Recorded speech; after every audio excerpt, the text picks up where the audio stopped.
സംസ്ഥാന സ്കൂൾ കലോത്സവത്തിൻ്റെ സ്വാഗതഗാനത്തിന് നൃത്താവിഷ്കാരം ഒരുക്കിയത് എനിക്ക് പിന്നിൽ ഈ കാണുന്ന കലാമണ്ഡലത്തിലെ വിദ്യാർത്ഥികളും അധ്യാപകരുമാണ്.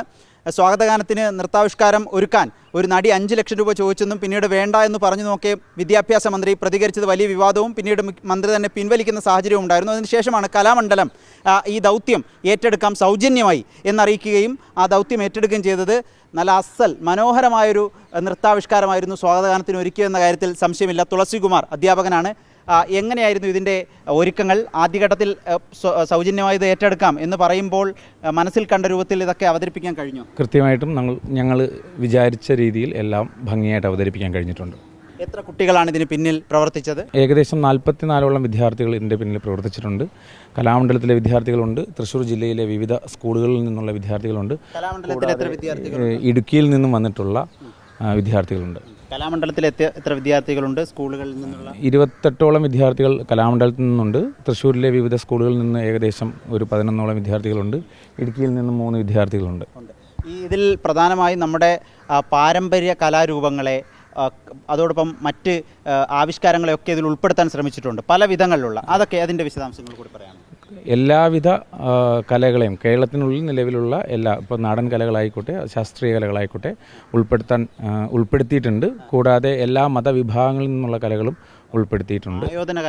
ആയോധന കല കളരിപ്പയറ്റും ഉൾപ്പെടുത്തിയിട്ടുണ്ട്. നമ്മളെ എങ്ങനെയുണ്ടായിരുന്നു ഇത് അവതരിപ്പിച്ചപ്പോൾ? എന്നിട്ട് മുഖ്യമന്ത്രി നിങ്ങളെ എടുത്തു പറഞ്ഞു, അത് പിന്നീട് ഉപഹാരം തന്നു. എങ്ങനെയുണ്ടായിരുന്നു? ഞങ്ങൾക്ക് പൊതുവിൽ കലോത്സവത്തിൽ പാർട്ടിസിപ്പേറ്റ് ചെയ്യാൻ അവസരം കിട്ടാറുണ്ടായിരുന്നില്ല.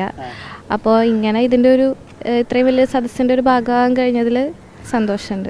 ഇത് ശരിക്കും പറഞ്ഞാൽ ലോകം മുഴുവൻ കാണുന്ന, മലയാളികൾ മുഴുവൻ കാണുന്ന കലോത്സവമാണ്. കലോത്സവത്തിൽ ഒരവസരം കിട്ടുന്നു, അത് നിങ്ങൾ നന്നായി അവിടെ പ്രകടിപ്പിക്കുന്നു. എങ്ങനെയുണ്ടായിരുന്നു അനുഭവം? നല്ല എക്സ്പീരിയൻസ് ആയിരുന്നു. എക്സൈറ്റഡ് ആയിരുന്നു.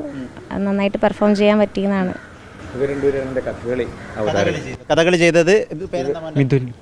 എങ്ങനെയുണ്ടായിരുന്നു? നന്നായിരുന്നു. CM അനുമോദിക്കുന്നു, പ്രത്യേകം നിങ്ങൾക്ക് ഉപഹാരം തന്നല്ലോ. അതൊക്കെ ശരിക്കും പറഞ്ഞാൽ കലാമണ്ഡലത്തിനോടുള്ള ഒരു അഭിമാന നേട്ടമല്ലേ? തീർച്ചയായും ഞങ്ങളുടെ അഭിമാനം തന്നെയാണ്. ഞങ്ങൾക്കിത് ചെയ്യാൻ കഴിഞ്ഞതിൽ വളരെയധികം സന്തോഷവും അഭിമാനവും ഉണ്ട്. ഇടുക്കിയിൽ നിന്നുള്ള എത്ര കുട്ടികളുണ്ട് ടീച്ചർ? പൊതുവിദ്യാഭ്യാസ വകുപ്പിൽ തന്നെയുള്ള കേരള മഹിളാ സമാഖ്യ സൊസൈറ്റിയുടെ മഹിളാ ശിക്ഷൺ കേന്ദ്രത്തിലെ കുട്ടികളാണ്. ഈ കുട്ടികൾക്ക് വളരെ പ്രത്യേകതയുണ്ട്.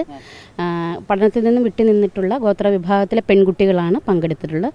ഇതിൻ്റെ ഒരു പശ്ചാത്തലം SCRT തന്നെയാണ്. SCRT കഴിഞ്ഞ അധ്യയന വർഷത്തിൽ ഗോത്രായനം എന്ന് പറഞ്ഞ ട്രൈബൽ പെൺകുട്ടികളുടെ വിദ്യാഭ്യാസ കലയ്ക്ക് വേണ്ടി ഒരു പ്രത്യേക പരിപാടി ചെയ്തിരുന്നു. അതിൻ്റെ ഭാഗമായിട്ടാണ് കലാമണ്ഡലത്തിൽ ഇവർ പരിശീലനം നേടുകയും അങ്ങനെ ഈ പരിപാടിക്ക് അതിലേക്ക് കുട്ടികളെ ഉൾച്ചേർക്കുകയാണ് ഉണ്ടായത്. വളരെ പ്രധാനപ്പെട്ട കാര്യമാണ്. അതായത് ഗോത്ര വിഭാഗത്തിൽ നിന്നുള്ള പഠനത്തിൽ നിന്ന് വിട്ടുനിന്ന കുട്ടികളെയാണ് പിന്നീട് ഇതിലൊക്കെ ഉൾപ്പെടുത്തി. മോളെ പേരെന്താ? അമ്മു. ഏത് ഐറ്റമാണ് ഇതിൽ അവതരിപ്പിച്ചത്? ഗോത്രകലയാണ് അവതരിപ്പിച്ചത്. എങ്ങനെയുണ്ടായിരുന്നു അനുഭവം? വേദിയിൽ നിന്നൊക്കെ ഉള്ള അവിടെ നിന്ന് കൈയടിയും കിട്ടുമ്പോൾ എന്ത് തോന്നി? നല്ല സന്തോഷം തോന്നി. സന്തോഷം തോന്നി.